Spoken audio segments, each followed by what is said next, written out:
Think for a moment of an almost paper-white glass of liquid, just shot with greeny gold, just tart on your tongue, full of wildflower scents and spring water freshness. And think of a burnt amber fluid, as smooth as syrup in the glass, as fat as butter to smell, and sea deep with strange flavors. Both are wine. Wine has got to be one of the most pleasant subjects in the world to discuss. All its associations are with occasions when people are at their best, with relaxation, contentment, a leisurely meal, and the free flow of ideas. It seems the whole scope of the subject of wine is never ending.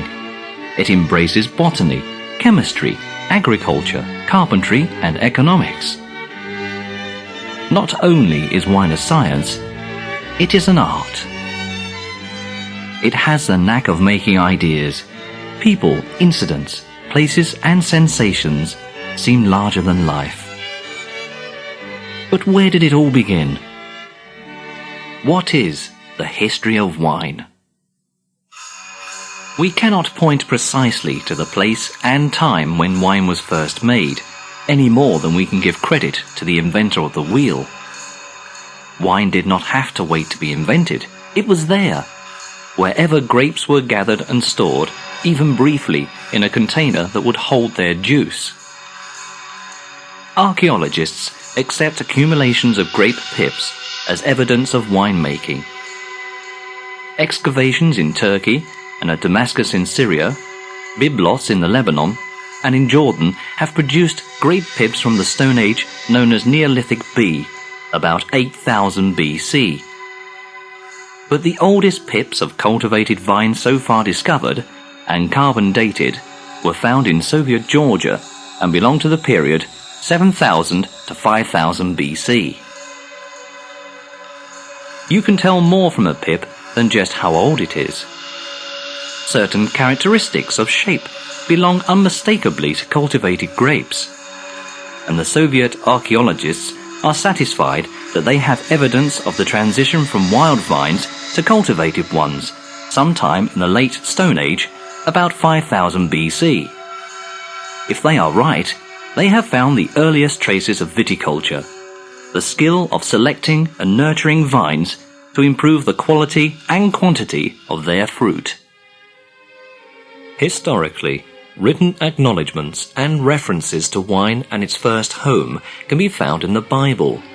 Noah, according to the book of Genesis, was the first wine grower.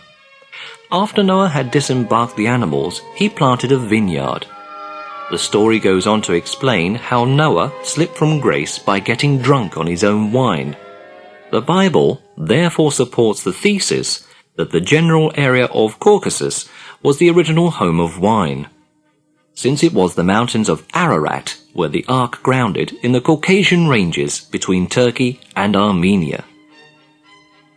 Much older than the book of Genesis is the Babylonian epic of Gilgamesh, which in part tells the same story, like Noah, of a flood. Gilgamesh is the oldest literary work known, from perhaps 1800 BC. The 11th tablet of Gilgamesh contains the account of Utnapishtim, who seems to be the Babylonian version and perhaps the original of Noah. It is said he built an ark, filled it with animals, sealed it with pitch like Noah, sent out 3 birds in succession over floodwaters, and finally grounded on a mountain. Utnapishtim does not go on to make wine, for winemaking is the theme of Tablet 10, where the hero, Gilgamesh, sets out in search of immortality, enters the realms of the sun, where he finds an enchanted vineyard whose wine, if he had been allowed to drink it, would have given him the immortality he sought. Wine is related to yet another deluge story, this time in Greek mythology. The spring festival of Dionysus in Athens had many meanings, but one was the commemoration of the great flood that Zeus visited on the evil primitive human race. Only one couple was allowed to survive. Their children, including Eurystheus, who in this legend planted the first vine, and Amphictyon, whom Dionysus befriended and taught about wine, and their sister Helen, the eldest, who left her name on the name of the Greek Hellenic race. But the most quoted of all legends about the discovery of wine is surely the Persian version of Jamshid. Some legends about him seem to relate him to Noah. He is said to have saved the animals by building a great enclosure for them. To Omar Khayyam, he represented heroic antiquity. They say the lion and the lizard keep the courts where Jamshid gloried and drank deep. At his court, the story runs, grapes were kept in jars for eating out of season. A jar with a strange smell in which the grapes were foaming was set aside as unfit to eat, possibly poisonous. A damsel of the harem sought surcease from nervous headaches and tried to take her life with this reputed poison. Instead, she found exhilaration and refreshing sleep. Dutifully, she told the king, whereupon a quantity of wine was made, and Jamshid and his court drank of the new beverage. The Egyptians were not the first to grow wine, but they were certainly the first we know of to record and celebrate the details of their winemaking in paintings.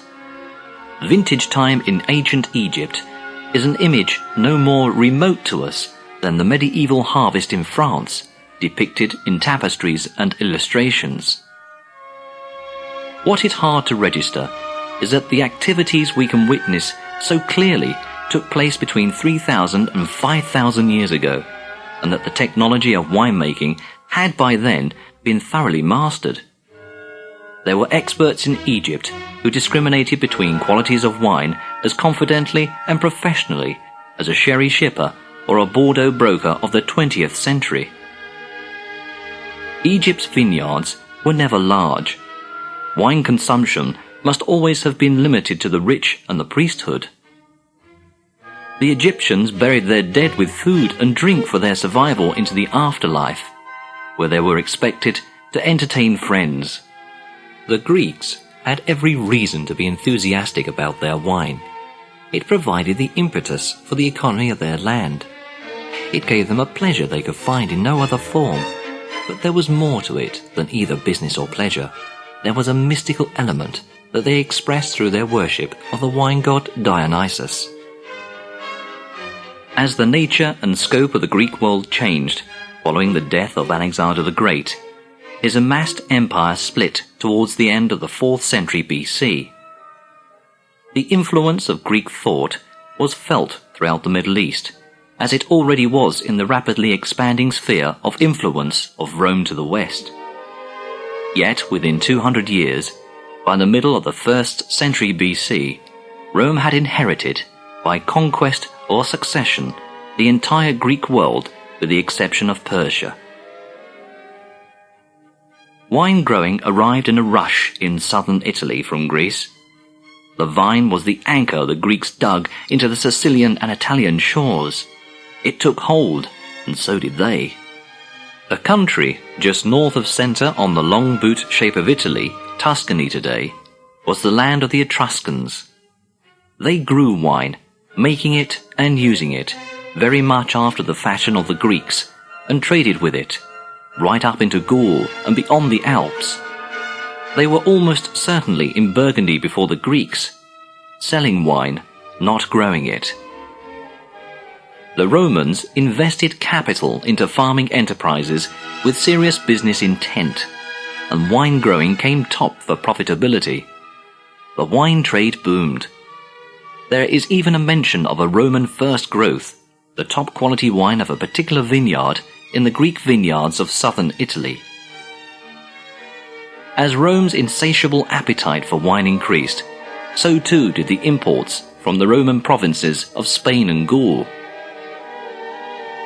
In AD 280, the Emperor Probus repealed the widely ignored edict of the Emperor Domitian against the planting of vines. He even set the army to work to make new vineyards in Gaul and along the Danube. By now, the decline of Rome had begun. the city's population was falling, and the future lay in the provinces of the empire it had so spectacularly created. Thus, the foundation of wine growing had established itself in the Europe we know today.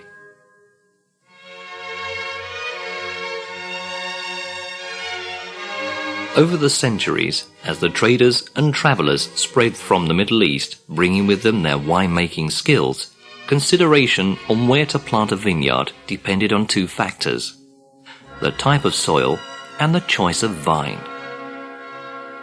Soil is always given pride of place in French discussions of wine quality. It is considered from two aspects: its chemical and its physical properties. Most soils contain all the chemical elements the vine needs.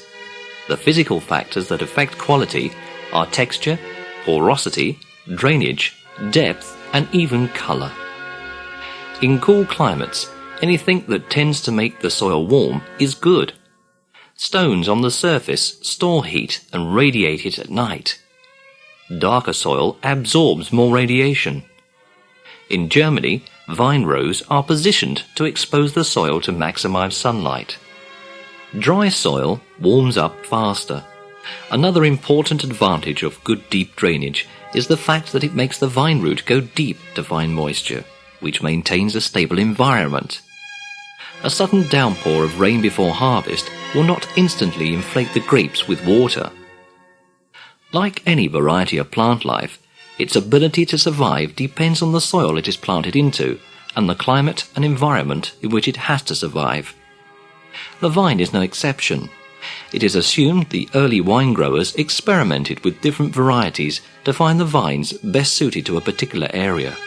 This is reflected today in the varieties which generally pertain to a particular area or country.